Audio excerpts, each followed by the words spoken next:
அமரமுமான எங்கும் புகழாகவே அசுரர்களை சம்மரித்து இந்திரனார் உதவி செய்தார். யதாந்தமாகவே தென்பதனார் புரியதனில் சண்முகா நீ விடை தீர்க்க வந்த முருகா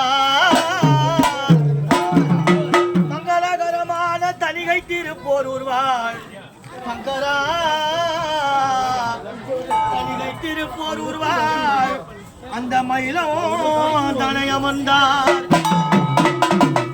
மனுநீதி தவறாத போராட கோடி பேர் உன்னை வணங்கினோ உதவி செய்தார். அங்கமோ கலங்கிய நொந்துயார் தவிக்கு வேலை என் அப்பனே நீ முன்பு வருவாய். ஆறுமுகமான திருநீரு ஒளிவான அருள் ஆறுமுகமான